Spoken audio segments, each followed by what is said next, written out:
Kalau saya sih pribadi masih banyak hal-hal yang harus saya wujudkan, terutama keluarga, petani yang masih banyak orang yang harus kita bantu, dan terutama sih keluarga. Saya pengen banget kayak dari hidup saya nggak bener, kayak pengen buktiin sama keluarga bahwa saya juga bisa sukses di dunia ekspor ini.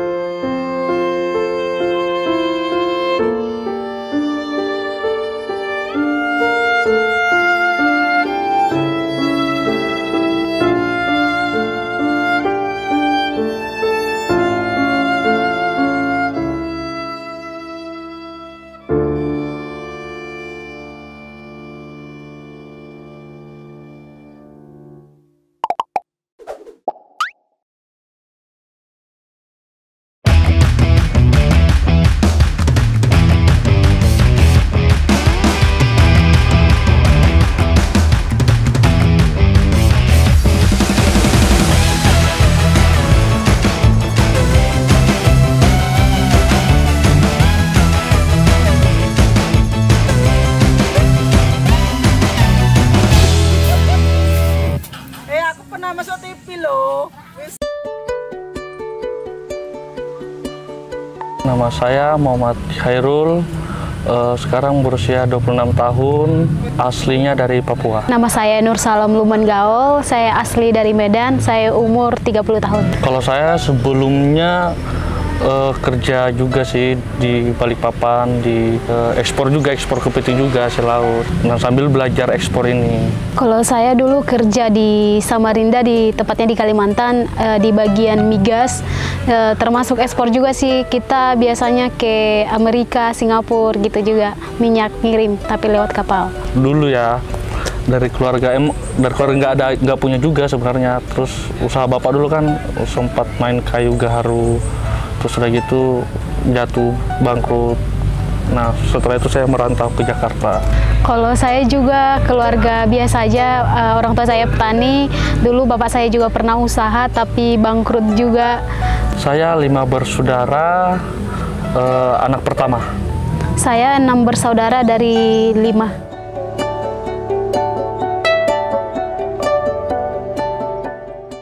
Jujur saya orangnya suka bantah orang tua dan suka melawan orang tua kalau nggak masuk di akal saya gitu. Jadi saya jalani hidup saya di luar. Jadi nggak harus bertetap di rumah gitu kan. Jadi saya banyakin hidup di luar. Jadi kayak anak gelandangan lah, gembel kayak gitu. Jadi tapi suka main itu mulai SMP kelas 1, suka keluyuran, udah suka nginap-nginap di rumah orang. Nakalnya tuh bandelnya minta ampun, suka ngelawan orang tua juga ya kan. Pernah gue melawan orang tua gue itu pada saat, pokoknya tuh udah malam, gue ngelawan kan, pulang mabuk kan, terus keluarlah aku kan, terus disumpahin itu, anak durhaka kamu gitu kan, kamu kecelakaan bener. Habis ini saya tuh jatuh dari motor kayak gitu. Jadi dipulangin lagi ke rumah. Jadi dulu hidup saya tuh nggak di rumah, banyak di luar kayak gitu. Suka nongkrong sama teman-teman gak jelas gitu, kayak anak nggak punya masa depan gitu. Kalau keluarga saya sih yang paling berkesan itu apapun yang aku lakuin itu mereka selalu support sih. Dan kalau setiap apa yang saya lakukan selalu minta restu dari orang tua, dan mereka selalu percaya aja. Misalnya nih kayak saya dari Balikpapan ke Medan cewek sendiri kan, yang penting ya udah komunikasi lagi di mana, percaya aja. Mereka selalu support, selalu ada ya, kalau misalnya ada halangan-halangan selalu cerita gitu. Tapi kalau setiap ketemu orang tua tuh sih yang selalu buat nangis tuh kayak kemarin baru ketemu bapak selalu bilang aku sayang banget sama kamu, gitu-gitu aja sih yang aku ingat-ingat itu terus. Pokoknya setiap ketemu kata-kata itu yang selalu kuingat, selalu keluar dari mulut orang tua saya.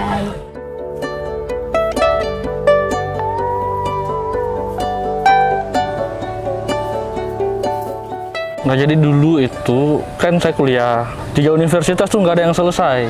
Dari Stikes, Muhammadiyah Sorong, terus pindah ke Wijaya Kusuma Surabaya, terus balik lagi. Nah, di situ saya mulai berpikir buat berbisnis. Karena orang tua saya dulu tuh suruh saya masuk PNS, suruh saya masuk Polri dan tentara, nggak ada yang saya mau.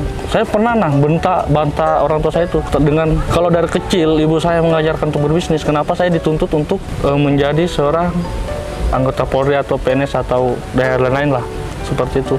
Nah, di situ saya mulai berpikir untuk terjun ke hasil laut. Saya dulu usaha kepiting, suka ngirim ngirim-ngirim ke Jakarta. Ke Jakarta 2 kali saya kena tipu dengan kurang lebih itu 40-an juta lebih.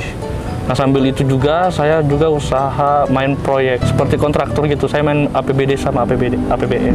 Dan bahkan saya pernah untuk belajar hasil laut ini saya pernah kerja di salah satu PT paling terbesar di Papua itu di Sorong, namanya UD Piala, PT Piala. Untuk cari tahu udang aja dan jenis-jenisnya, terus ini saya rela nggak digaji sampai tinggal di kayak pedalaman gitu ya, terus di tengah laut gitu. Dulu pertama itu saya pernah usaha kerupuk, ngambilnya dari Medan ini juga, kirim Kalimantan. Jadi kita sistemnya titip ke warung-warung, tapi waktu itu berjalannya cuma 1 tahun. Kemarin itu karena tergiur ke usaha lainnya, itu laundry sama supplier OT. Kalau tahu Orang Tua Group, itu waktu itu saya sambil kerja. Jadi jaraknya usaha saya itu dari tempat saya kerja itu hampir 3 jam. Itu waktu itu partneran sama teman, tapi karena manajemennya nggak bagus ya bangkrut juga. Itu sekitar 2 tahun lah berjalan. Waktu itu struggle banget sih, waktu saya ada usaha sambil kerja juga. Padahal saya udah memikirkan untuk yang waktu itu aku resign Desember karena aku nggak enak sama teman aku, dia yang megang semua di Balikpapan. Ternyata saya udah resign dari perusahaan, sampai saya di Balikpapan baru tahu kalau nggak bagus ya bangkrut lah semua. Ya mulai dari situlah saya kenal bisa ekspor sih. Udah tahap mau down banget, tiba-tiba itu waktu bangun-bangun subuh-subuh saya buka YouTube, kok ada komunitas ekspor. Nah, saya mendaftar lah di situ waktu itu.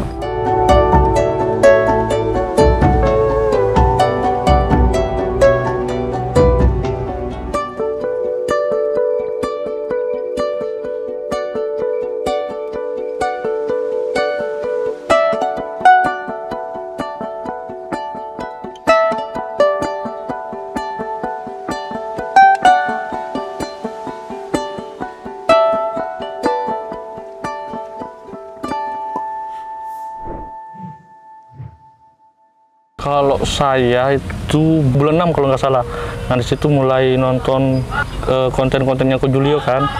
Itu ada tahap-tahapnya. Nah, di situ pada saat itu saya di Jakarta kerja dengan gaji 500.000. Kan di Jakarta itu kan saya kerja di gudang ekspor juga, kepiting juga. Nah, udah itu kelar, saya pindah ke pencucian mobil gitu kan. Jadi kasirnya dan gaji 500.000. Nah, di situ saya kepikiran kayak mau daftar itu susah kan, karena 3 bulannya kan 600 lebih gitu kan. Jadi saya kumpulin tuh, belum makan, belum lain-lain kan, jadi saya kumpulin tuh. Nah, 3 bulan itu baru saya mendaftar. Saya mendaftar di bulan 8, dan situ saya mulai belajar bisa ekspor ini. Saya awal kenalnya itu di YouTube juga sekitar bulan September.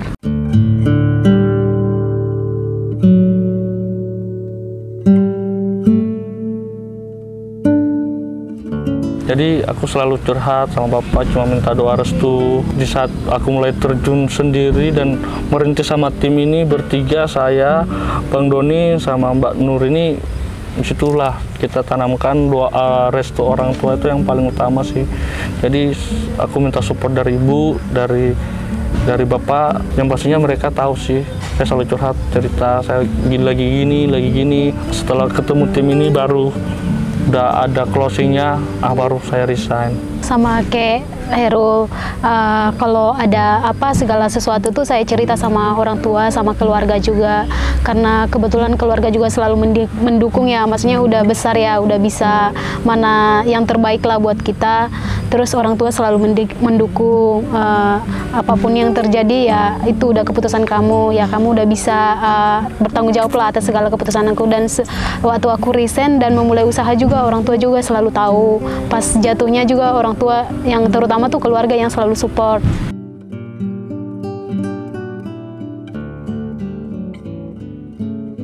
Nah, awal mula kita ketemu tuh sebenarnya lewat sosial media Facebook, kayak gitu. Saya pertama kali update di Info Balikpapan, saya mau bikin tim untuk bisa ekspor. Nah, di situ Bang Doni pertama kali WA saya.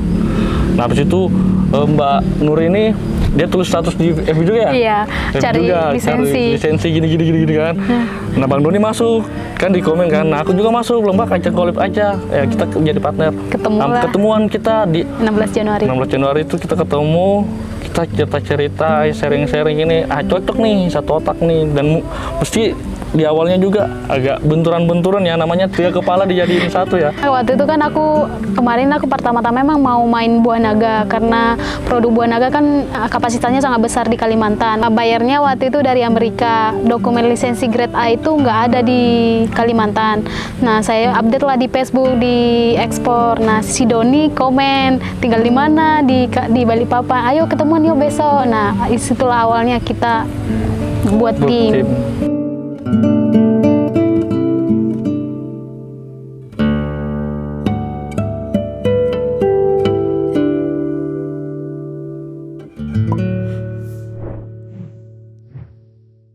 Assalamualaikum warahmatullahi wabarakatuh.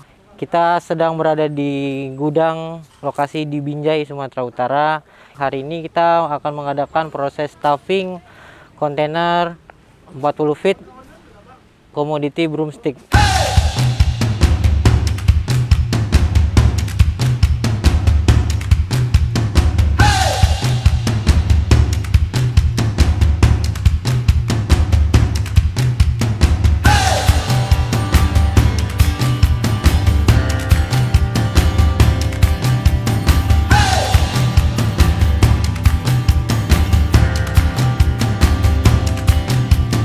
Dan ini barang baru datang, kita melakukan sortir untuk proses packing.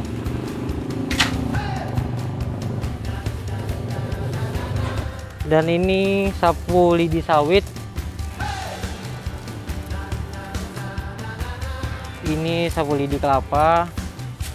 Dari perbedaannya mungkin sangat jelas dari segi warna dan segi teksturnya, panjangnya juga berbeda. Ini lidi sawit warnanya agak hijau ke kuning-kuningan, lebih pendek.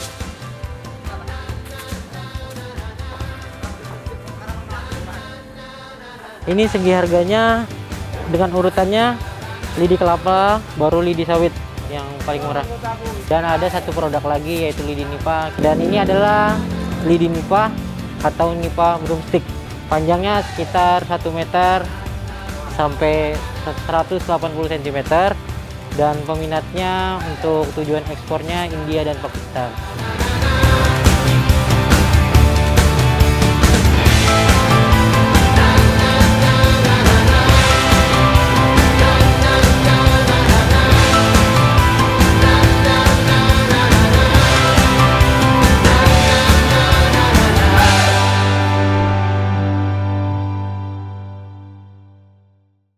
Kita juga pernah di ghosting sama supplier. Pertama itu ya. Pertama yang itu ya, pada saat PO udah turun, duit udah masuk. Kan pada saat kita hubungi supplier, dia punya stok gini kan. Pada saat itu pas si Bang Doni hubungin lagi, Pak, ini gimana stoknya, aman gini ya? Oh aman semua. Ya Pak, besok PO saya dan dana saya besok udah masuk. Dan pada saat PO turun, lusanya dana masuk, ternyata di ghosting. Nggak bisa dihubungin. Nggak bisa dihubungin, terus ditelepon angkat, oh Pak, barangnya nggak ada. Punya alasannya banyak lah. Nah situ buat kita panik gitu. Terus sampai sempat kita baku marah juga sih. Jadi masing-masing tuh sibuk dengan HP cari supplier. Kayak gitu. Jadi kita sekarang fokus di coconut broomstick kan. Karena pada saat kita rapatkan, kita meetingkan itu, kita ambil jalan termudahnya dulu. Dan kita tentukan bersama-sama itu, kita pilih produk kita ini, kita pelajari sampai saat ini, dan alhamdulillah berhasil closing. Itu kita jalani produk coconut broomstick ini karena yang pertama lisensinya gampang, nggak ribet, dan kebutuhannya banyak sih di luar negeri itu. Kita sekarang lagi fokus dan benar-benar produk knowledge-nya kita yang masih udah katam ini di lidi ini. Karena dokumennya juga nggak seribet kayak buah kan yang masuk ke mulut itu agak ribet. Jadi kita fokus di lidi ini. Dengar sarannya Bang Doni aja sih. Oh ya udah, kita kayak terjun dulu di dunia ini, di coconut broomstick ini, karena produknya yang pertama gampang, nggak ribet, nggak harus punya gudang, nggak harus punya pabrik. Jadi kita suppliernya juga, produknya juga banyak gitu kan di Indonesia ini. Mencari bayarnya juga nggak susah-susah amat sih sebenarnya. Kita dapat supplier itu dari Facebook. Bayar juga dari Facebook.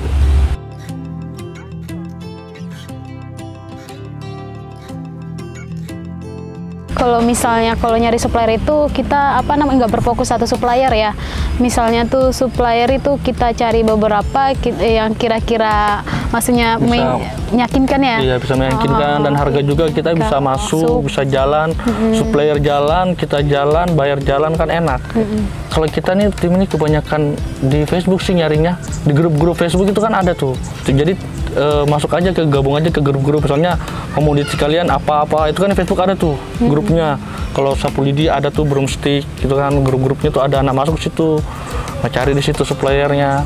Bayar pun juga begitu, luar negeri ada grup-grupnya di Facebook itu. Nah kita pasarkan di grup-grup itu, masuk komunitas itu, nanti di komen lah sama buyer kayak gitu. Banyak sih di ghosting melalui email juga banyak, udah sampai ratusan. Sampai setiap hari VCN gitu. Iya. Setiap hari VCN sama buyer, tapi ujung-ujungnya di ghosting juga. Iya, nggak masuk harga sama Frex sih sebenarnya. Enggak, ketinggian sih. Soalnya komunikasi udah lumayan hampir sebulan ya. Iya. Kalau pertama kali itu ya, kalau kita ya seneng sih, dapat bayar nih, seneng gini kan. Komunikasi ujung-ujungnya ghosting lagi, cari lagi, ya begitu aja terus sampai alhamdulillah sampai sekarang ini ya kita bisa sampai tahap ini karena yang penting mau berusaha aja sih. Jangan menyerah. Pernah capek. Jangan menyerah. Capek boleh, nyerah jangan. Kita prosesnya sebulan ya. Sebulan. Alhamdulillah sebulan aja sih. Bergabungnya buat tim awal Januari. Closing Februari. Jadi sebulan aja sih kita prosesnya dan alhamdulillah dipermudahkan semua sih. Arti itu ada buyer India. Hampir tiap hari ya pokoknya kayak udah kakak beradik lah, udah sampai manggil brother sister. Udah hampir sebulan ya komunikasi, ujung-ujungnya di ghosting lagi karena tuh waktu itu Frex nggak masuk ya. Sama harga sih masuk, cuman Frexnya aja nggak masuk. Nih waktu buyer India yang ngerti bahasa Indonesia, udah nih saya bayar 100% di depan, tiba-tiba tuh dia tuh minta harganya tuh nggak wajar banget, nggak masuk lah. Ya udah serut aja sendiri. Ya, satu tuh marah-marah berdua tuh buyer sama kita.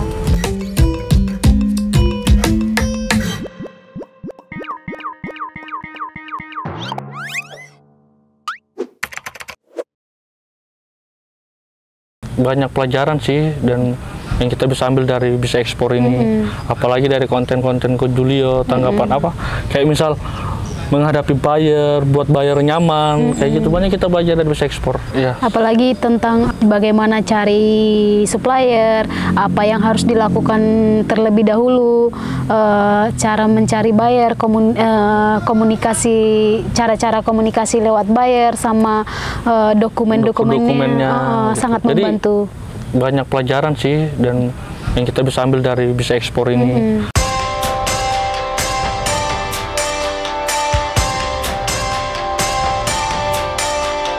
Jadi ini kita lagi proses stuffing yang kontainer pertama dan yang kemudian dilanjutkan besok 2 kontainer dan tanggal 24 1 kontainer lagi. Jadi alhamdulillah ya dalam seminggu ini kita closing 4 kontainer. Kurang lebih 110 ton per minggu dan alhamdulillah kita udah kontrak dengan beberapa buyer untuk memenuhi kebutuhannya itu kurang lebih seminggu 150 ton. Jadi beda bayar juga sih, ada yang 1 minggu 150 ton, ada yang satu bayar lagi setiap 2 minggu 150 sampai 200 ton. Yang kemarin alhamdulillah itu sampelnya itu 1 kontainer 20 feet, bayarnya repeat order ke kita. Jadi itu sama ini mungkin kurang lebih 5 kontainer. Dan bayar yang pertama ini repeat order langsung 2 kontainer 40 feet.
jadi eksportir itu kalau saya pribadi ya bisa jalan-jalan lah kemana gitu. Dan hobi saya dari dulu kerja sambil jalan-jalan. Kalau saya sih dari segi bayar ya maksudnya mengasah otak kita juga ya. Misalnya nih biasanya yang nggak pernah bahasa Inggris nih, gue harus bahasa Inggris misalnya apa namanya meningkatkan bahasa kita juga, sama seperti yang dibilang teman saya itu jalan-jalan sambil kerja itu menyenangkan banget.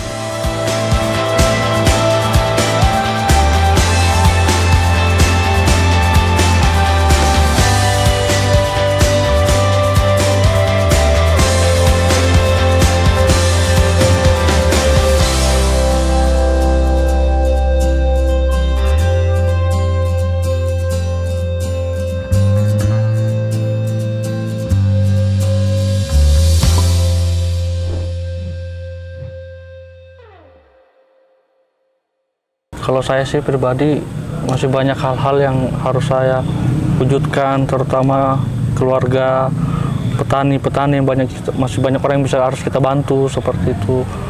Dan terutama sih keluarga, saya pengen banget kayak dari hidup saya nggak bener, kayak pengen buktiin sama keluarga bahwa saya juga bisa sukses di dunia ekspor ini. Kalau saya sendiri sih terutama yang utama tuh sih keluarga orang tua terutama ya. Saya pengen membantu orang tua. Yang kedua tuh membuka lapangan pekerjaan lah, sama terutama Sapu Lidi kan membuka lapangan pekerjaan sama go internasional produk-produk Indonesia. Karena buat teman-teman yang masih belum bisa closing, tetap berjuang, terus jangan putus asa, belajar di bisa ekspor. Banyak konten-konten juga di YouTube dari Ko Julia itu banyak belajar dari situ juga. Selama di komunitas ekspor ini kita banyak ilmu, ibaratnya investasi leher ke atas lah ya. Bukan cuma di ekspor tapi kita juga belajar jadi ibaratnya pengusaha. Teman-teman yang udah bergabung di komunitas ekspor yang udah lama, jangan pernah menyerah. Perjuangan kalian tuh nggak akan sia-sia. Bisa aja nanti setahun atau 2 tahun tapi langsung kontrak setahun 2 tahun ya. Kalau kita berusaha pasti ada jalan lah. Dan terima kasih juga buat Ekspor Channel ya kan, Ekspor Channel Indonesia, terus Pak Indraso, dan terutama buat bisa ekspor ini. Kalau nggak ada beliau ini kita nggak bisa jadi apa-apa sih sampai sekarang saat ini.